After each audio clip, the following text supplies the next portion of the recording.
I'm very delighted to have our next poet come up to the stage in just a moment. Lance Strait is president of the New York Society for General Semantics, a trustee of the Institute of General Semantics, a founder and past president of the Media Ecology Association, and professor of communication and media studies at Fordham University. His book of poetry, is it here? There it is. Thunder at Darwin Station, was published by Neo Voices Press, as was the anthology of poetry and creative work he co-edited with Adina. The medium is the Muse, channeling Marshall McLuhan.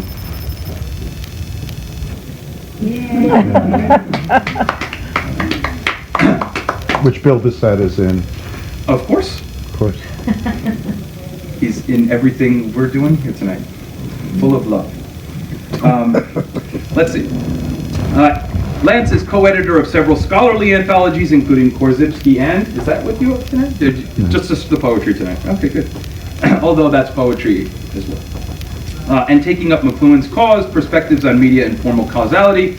Lance has written a host of other books, and I always like to plug his most recent book, an extraordinary and wonderful piece of scholarship called Media Ecology, an Approach to Understanding the Human Condition. Ladies and gentlemen, I present Lance Strait.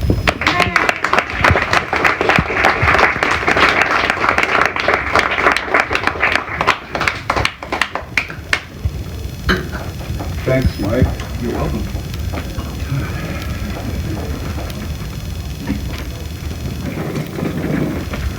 Well, I'll preface this by saying that, first of all, that general semantics is a non-Aristotelian system, and so is semiotics. And the title of this poem comes from semiotics. And I'm not sure how to pronounce the word, which is, I always pronounce it as syntam, but I've heard other people say syntagm, because the G, there's a G, which I think is silent. Is it syntam, or do you? I like saying the G, so we get You some like attention. to say, yeah. Well, one way or another, it's about signifiers. So, syntam, I'll do it my way.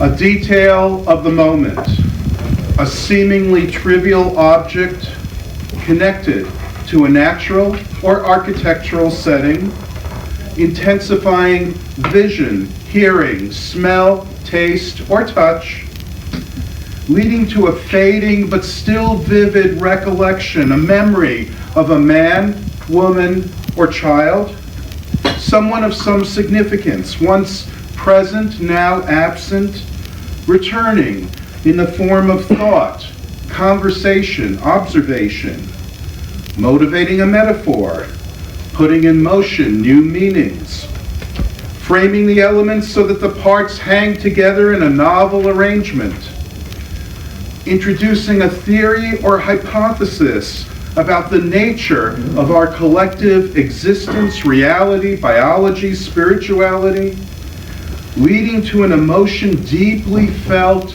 profoundly expressed, coupled with a peculiar and unforgettable sense perception, linked to the time remembered, linked to the lingering after effects, the residue that remains, linked to the experience of the now, linked to the act of composition, linked to the wry conclusion, let X equal Y, let Y equal Z, let it go.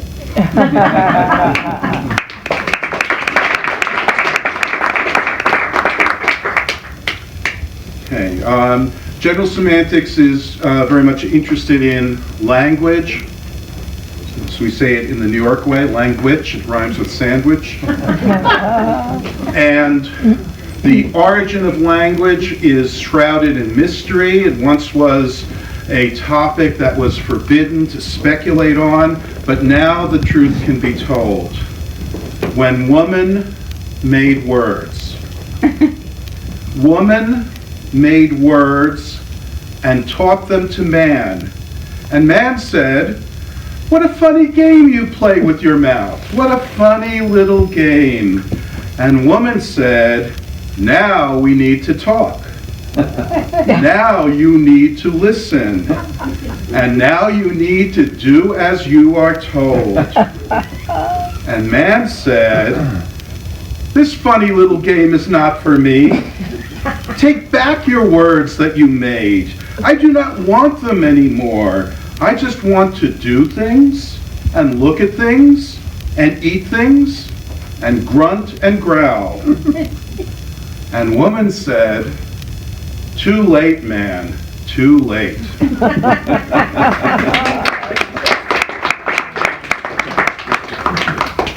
We reveal all kinds of secret knowledge here. This one is called Tailors of Eternity. The fashioning of the world from one moment to the next in styles both classical and modern, traditional and avant-garde, falls to the hands of the often overlooked, seldom acknowledged tailors of eternity, making fabric from the firmament, fibers from the mist and fog, white clouds on the Whitney gin, storm clouds on the loom, harsh sun rays yielding yarn, soft moonlight making silk, starlight spinning into thread, tailors of infinity, sewing zephyrs, weaving will-o-wisps, knitting night and day together, clothing the world in time.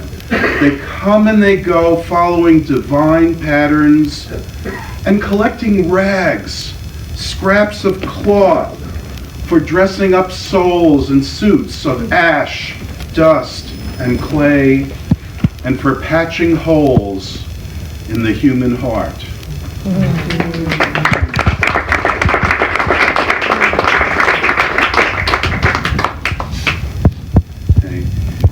We did some readings in Toronto this past June. Adina, Bill, and I were part of that. So I'm going to do a few from that time. This one is called Hurricane Vinny.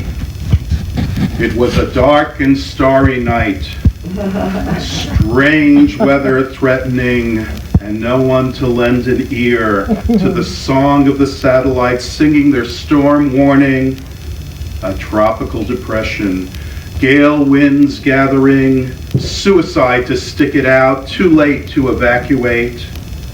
The art of meteorology, a science akin to astrology, reading atmospheric constellations for visions of the future, whether or not a vain pursuit. For the art of masking our own ignorance, for the art of disguising the unknown, for the art of fabricating order from random events, for the art of forecasting fortune, for the art of forgetting our fears, for the art of finding comfort in the night. The fallout, dear Vinny, lies not with our stars, but starts with our lies.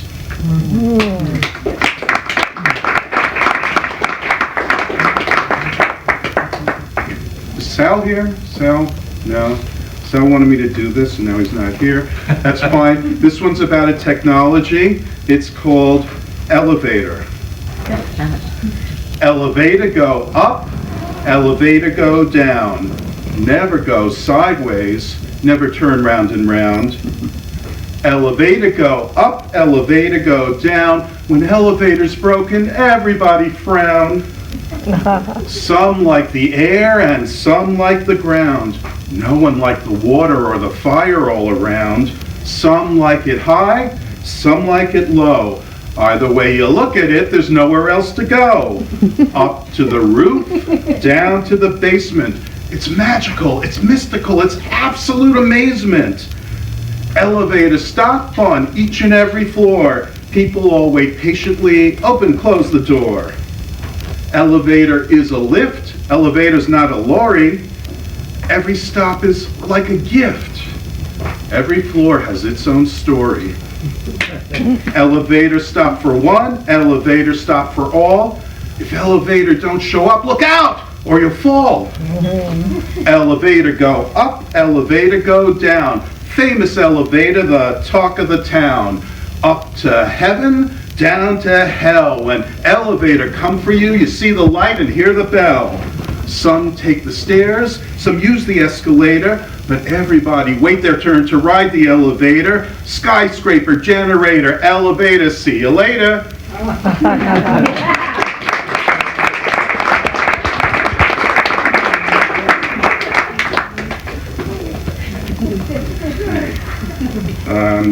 You know who Denis Diderot is? Have you?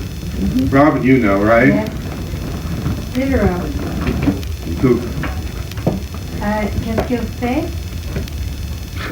Right, he's considered kind of the inventor of the encyclopedia, but didn't quite work out so well. So this is called Digital Diderot, or the March of the Wikipedians. Hey, Diddle Diderot, how much do you know? Are you nimble? Are you quick? Jacking up that candlestick, can you light up that wick?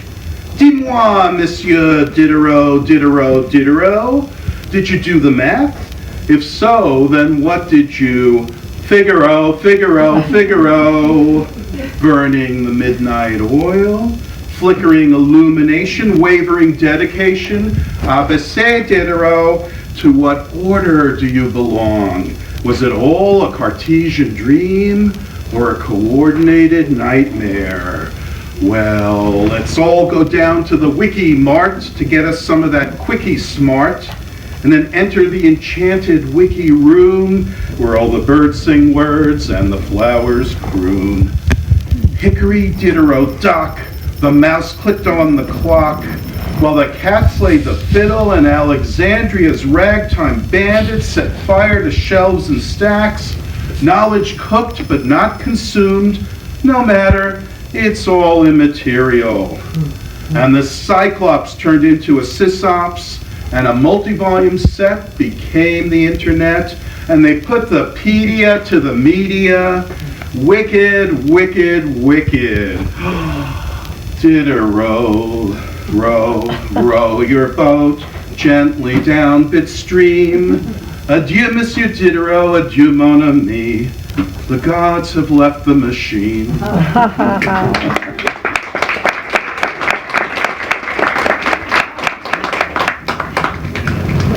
Do one more and then I have a tribute for Bill. Okay, do you know who Sam Spade is? Mm-hmm. All right, private detective Humphrey Bogart. You know who Alice is, so this is a bit of a mashup. I haven't done this in a long time. The title is A Loose Carol that I like to call Alice Gone Noir. Alice went to see Sam Spade. She was decked out to the nines. She said, I need an ace detective who can read between the lines. I'm in a deuced lot of trouble, and there's a mystery to be solved. I can pay you double your standard rate, long as the authorities aren't involved. She said, I have a broken heart. Sam Spade said, welcome to the club. His eyes drifted to her diamond rings. He said, now what's the trub? It was a long time ago, she interrupted. A very long time ago. I was just a girl looking for some fun, fulfill some fantasies, you know. I met an elegant chap one day and wound up in quite a hole, like rabbits, you know, until I was late. And he left with the loot that we stole from the bloody queen, who was getting off giving head to all of the suits and doing the Humpty Dumpty while egging on the new recruits. The walrus said, I am appalled at the carpenter's glass onion song. It's all a bunch of jibber jabber rock. I wonder where did we go wrong? The queen said, now boys, won't you play that fab song that goes tweedledee-dum-dee-dee while I hunt down those vile criminals who stole my flamingos from me. I was frightened and so very alone. Things were mushrooming out of control. They tried to smoke me out like an insect. Staying free was my number one goal, so I made a mad dash, sweet Alice said, for the haberdashery store. Quick as a hare and quiet as a mouse, I marched right in the door. We have a special on bowler hats, the salesman said to me. I don't think so, I replied. So he offered me a cup of tea. I took a job there, crazy as it sounds. things started to settle down till this cat came in with this brilliant smile. I don't think he knew how to frown. He took me out for a lobster dinner. We started to get very close. I thought he was serious till he disappeared and left me altogether morose. So I looked at myself in the mirror. I said, girl, don't you sell yourself short. Stand up tall and stop all that crying. You're one very fine tort. So I returned to the old haberdasher who said, marry me, Alice, my honey. He was madly in love with me, you see, so I married him for the money. It's no wonder the police thought I did it when my husband turned up dead. You see, I had a reputation by then about being very active in bed. I'm an innocent girl, I tell you. Oh, Mr. Spade, won't you take my case? He shuffled his feet. She looked at his hands. A tear crawled down her face. I put my cards on the table. Is it a deal? She asked Sam Spade. You've had yourself quite an adventure, he said. Yes, it's been quite a parade. She said, I've been with knaves and I've been with kings and I've played the part of a pawn. I've gone underground and been turned around until I wondered what planet I was on. Your story's got more than a few holes in it, Sam Spade said to Alice and sighed. The logic is flawed, it just don't make sense. Babe, I can tell that you lied. But I'm a sucker for a dame in distress looking for some kind of white knight. Here's to you, kid, and a beautiful friendship. And they walked off in the moonlight. Some say they wound up in prison. Some say they went to Peru. Some say they lived happily ever after. I leave the ending up to you. At the end of the day, the mystery is not in who committed the crime. It's in finding coherence in a chaotic world and a wonderland in our own time.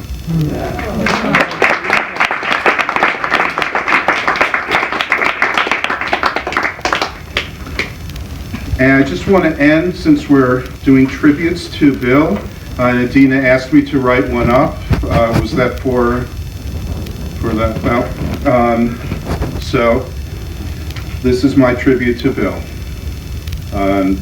After studying general semantics with Alfred Korzybski, William S. Burroughs famously declared that language is a virus from outer space.